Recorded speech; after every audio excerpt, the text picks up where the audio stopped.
नमस्कार, SBT news में आपका स्वागत है। पेश है 20 जुलाई मंगलवार शाम 5:15 बजे राजस्थान की बड़ी खबरें। देश की सबसे बड़ी इंजीनियरिंग प्रवेश परीक्षा जेईई मेन का तीसरा सेशन मंगलवार से शुरू हो गया है। देश विदेश के 334 परीक्षा शहरों में आयोजित होने वाली यह परीक्षा 8 शिफ्टों में प्रत्येक दिन सुबह 9 से 12 एवं दोपहर 3 से 6 बजे तक चलेगा। तीसरा सेशन की परीक्षा में 7 लाख से ज़्यादा विद्यार्थी परीक्षा दे रहे हैं। परीक्षा के लिए राजस्थान में 17 सेंटर्स बनाए गए हैं। इसमें अजमेर, अलवर, भरतपुर, भीलवाड़ा, बीकानेर, दौसा, जयपुर, झुंझुनू, जोधपुर, करौली, कोटा, नागौर, हनुमानगढ़, सवाई माधोपुर, सीकर, श्रीगंगानगर और उदयपुर शामिल है। तीसरे सेशन की परीक्षा 20, 22, 25 एवं 27 जुलाई को होगी।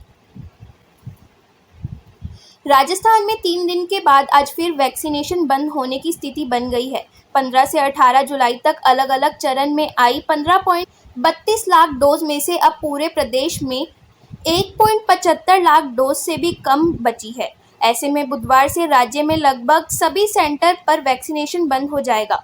चिकित्सा एवं स्वास्थ्य विभाग से मिले डेटा के मुताबिक पिछले दिनों राज्य में 12.43 लाख लोगों को वैक्सीन लगाई गई है। वैक्सीन का स्टॉक कम होने के कारण आज पूरे राज्य में 600 से भी कम साइट्स पर वैक्सीनेशन हो रहा है। बकरीद के दौरान राज्य में कोविड-19 पाबंदियों में ढील देने के लिए सुप्रीम कोर्ट ने केरल सरकार को फटकार लगाई है। अदालत ने कहा है कि यह बेहद चौंकाने वाली बात है कि राज्य सरकार ने व्यापारियों की लॉकडाउन में ढील देने की मांग को स्वीकार कर लिया है। इसके अलावा कोर्ट ने चेतावनी दी है कि अगर राज्य सरकार की तरफ से छूट दिए जाने के बाद कोरोना संक्रमण फैलता है तो इसके खिलाफ उचित कार्रवाई की जाएगी। साथ ही कोर्ट ने सरकारी अधिसूचना को रद्द करने से मना कर दिया है। स्कूल से भेजे मार्क्स के रिव्यू में जुटी सीबीएसई केंद्रीय माध्यमिक शिक्षा बोर्ड ने 10वीं का रिजल्ट जारी करने के लिए स्कूलों से भेजे गए अंकों के रिव्यू को फाइनल करना शुरू कर दिया है। सब कुछ ठीक ठाक रहा तो 22 से 23 जुलाई को रिजल्ट जारी किया जा सकता है। इसी को ध्यान में रखकर सीबीएसई तैयारी कर रहा है। यह भी तय है कि जिन स्कूलों में मार्क्स नियमों के तहत अपलोड नहीं हुए हैं उन स्कूलों का रिजल्ट रोककर 33 जुलाई के बाद घोषित किया जाए। वहीं 12वीं का रिजल्ट अगले सप्ताह जारी किए जाने के आसार हैं। शिक्षा विभाग ने रीट की परीक्षा में डिप्लोमा इन एलिमेंट्री एजुकेशन कर रहे स्टूडेंट्स को शामिल करने का वादा तो कर लिया, लेकिन इसे अमलीजामा पहनाना मुश्किल है। दरअसल प्रदेश के 50,000 स्टूडेंट्स के साथ किए गए इस वादे को पूरा किया जाता तो लाखों बेरोजगारों की रीट के रिजल्ट का वर्ष 2022 तक इंतजार करना पड़ सकता है। टीचर्स ट्रेनिंग ले रहे युवाओं का मानना है कि बिना इंटर्नशिप के उनकी डिग्री पूरी नहीं हो सकती और इंटर्नशिप नंबर से पहले पूरी नहीं होगी। ऐसे में उनका रिजल्ट भी नवंबर से दिसंबर के बीच ही घोषित हो सकता है। ऐसे में रीट का रिजल्ट रुकना मुश्किल है। मॉनसून सत्र के दूसरे दिन की शुरुआत जोरदार हंगामे के साथ हुई है। विपक्षी दलों ने पेगासस जासूसी विवाद के मुद्दे को ऐसा उछाला कि महज 6 मिनट के अंदर संसद के दोनों सदनों की कार्यवाही स्थगित करनी पड़ी। आज इस मुद्दे पर केंद्रीय संचार मंत्री राज्यसभा में बयान देने वाले हैं। उनके बयान से पहले संसदीय कार्य मंत्री प्रहलाद जोशी ने कहा कि सरकार को और पेगासस मुद्दे के बीच कोई संबंध नहीं है। फिर भी यदि विपक्ष के नेता उचित प्रक्रिया के माध्यम से इस मुद्दे को उठाना चाहते हैं तो इसे उठाने दें। कोवैक्स वैश्विक टीका साझाकरण कार्यक्रम के माध्यम से भारत को मॉडर्ना के कोविड-19 रोधी टीके की 75 लाख खुराकों की पेशकश की गई है, लेकिन यह स्पष्ट नहीं है कि देश में टीका कब आएगा, क्योंकि हानि से सुरक्षा नियम पर अभी सहमति नहीं बनी है। सूत्रों ने यह जानकारी दी है। सरकार ने पिछले हफ्ते कहा था कि वह टीका निर्माता मॉडर्ना के साथ सक्रियता से काम कर रही है ताकि यह देखा जा सके कि देश में उसका टीका कैसे उपलब्ध कराया जा सकता है। उत्तर पश्चिम रेलवे एक साथ 3 जुड़े ट्रेनों में कोच बढ़ा दिया है।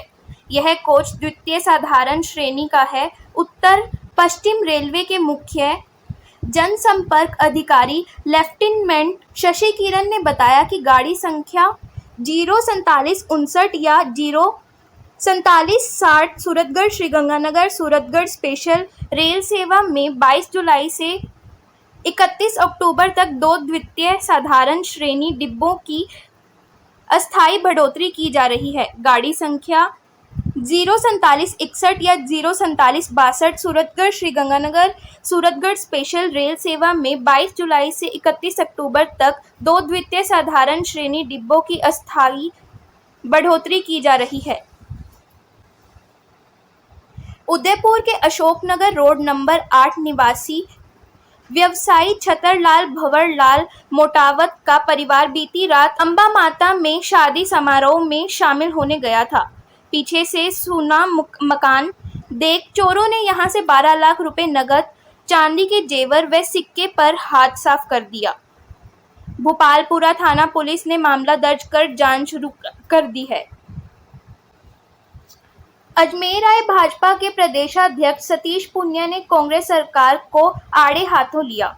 उन्होंने कहा कि कांग्रेस सरकार के 2.5 साल से कार्यकाल में जनता की ऐसी स्थिति हो गई है कि दिल जलता है तो जलने दे, आंसू न बहा फिर याद न कर। कोरोना को कांग्रेस ने आपदा में अवसर बना लिया, लेकिन कांग्रेस ने अंतर्कलह होने के बावजूद भाजपा ने कभी आपदा में अवसर नहीं तलाशा। प्रदेश प्रभारी अजय माकन के रीट्वीट को लेकर भी पूनिया ने कहा कि कांग्रेस की अंतकालीन जग जाहिर है और इसका असर आम जनता पर पड़ा रहा है।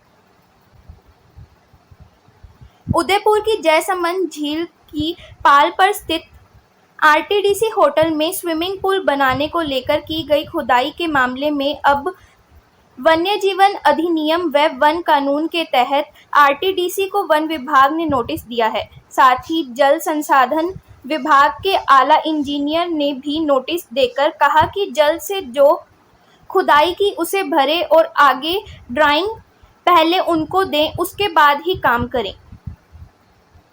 फिलहाल इस बुलेटिन में इतना ही, फिर हाजिर होंगे और बड़ी खबरों के साथ।